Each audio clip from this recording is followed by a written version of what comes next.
नमस्कार, मी आशू आपल्या kitchen pin मध्ये सगळ्यांचं मनापासून स्वागत करते।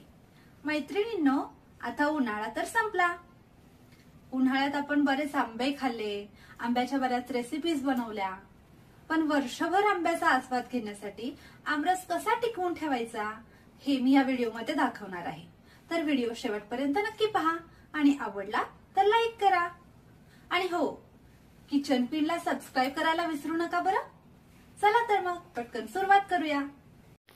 मी इथं वर्षभरासाठी आमरस स्टोअर करणार आहे, त्यामुळं 7 ते 8 हापूस आंबे अगदी छान पिकलेले बघून घेतलेत। मी ते स्वच्छ धुवून पुसून त्याच्या फोडी करून घेतल्या आहेत। आता एका मिक्सरच्या भांड्यामध्ये मी त्याचा गर काढून घेणार आहे। चमच्याच्या सहाय्याने अगदी सहज सोप्या पद्धतीने तुम्ही गर काढून घेऊ शकता। एका वेळेस 2 ते 3 फोडींचा गर मी इथं घेते।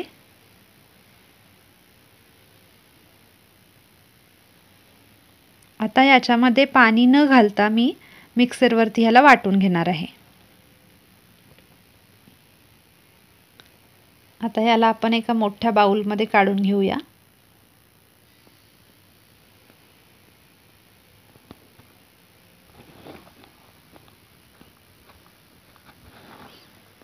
ह्याच पद्धतीनं उरलेल्या फोडींचा देखील आपण गर काढून घेऊ आणि मिक्सरवरती फिरवून त्याची छान अशी पेस्ट बनवून घेऊया। सगळ्यात महत्त्वाची टीप की ह्याच्यामध्ये आपण पाण्याचा वापर अजिबात करायचा नाही, कारण आपल्याला हे वर्षभर टिकवून ठेवायचं आहे। त्यामुळे पाणी न घालता ह्याची मिक्सरवरती छान अशी पेस्ट बनवून घ्यायची। ह्याच्यामध्ये आंब्याच्या घुटळ्या राहू देऊ नका।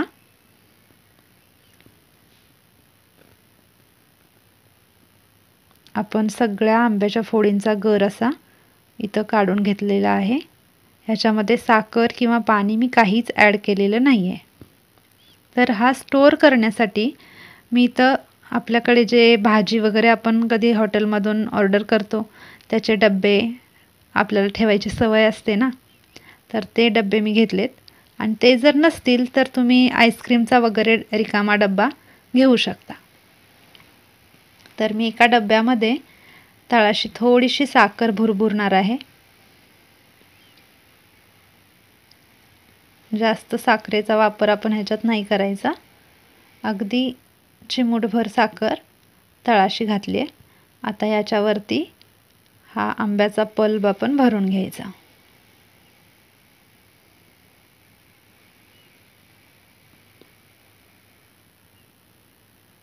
डब्बा अगदी काटोकाट भरू नका, एक अर्धा इंच रिकामा राहू द्या।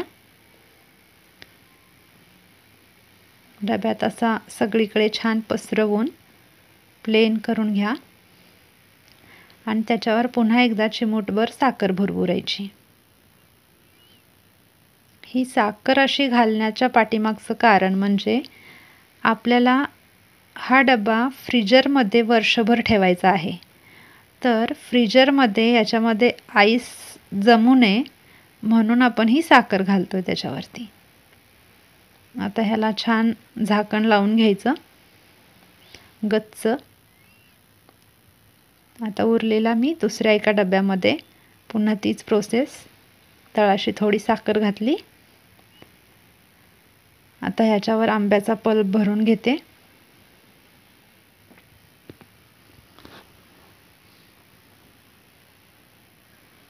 ह्याच्यात देखील मी अर्धा इंच रिकामा ठेवला आहे डब्बा। त्याच्यावरून थोडीशी साखर घालायची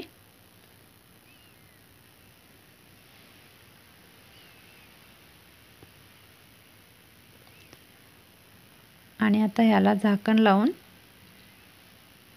डब्बा पूर्ण हवा बंद करायचा।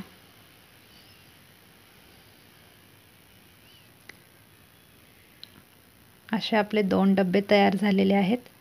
आता ह्या बाउलमध्ये थोडासा आंब्याचा पल्प शिल्लक राहिला आहे। जर तुमच्याकडे अजून डब्बे असतील तर तुम्ही त्याच्यामध्ये ठेवू शकता। माझ्याकडे डब्बे दुसरे नव्हते, तर मी मिक्सरच्या भांड्यामध्ये थोडासा पल्प शिल्लक राहिला आहे, तर त्याच्यात पाणी घालून त्याचा आमरस बनवते। आणि हे 2 डबे मी फ्रीजरमध्ये वर्षभरासाठी ठेवणार आहे. अशा प्रकारे आमरस टिकवून ठेवा आणि वर्षभर आंब्याच्या बऱ्याच रेसिपीज बनवा. मस्त खा, स्वस्त रहा. पुन्हा भेटूया नवीन रेसिपी सोबत. तोपर्यंत बाय बाय.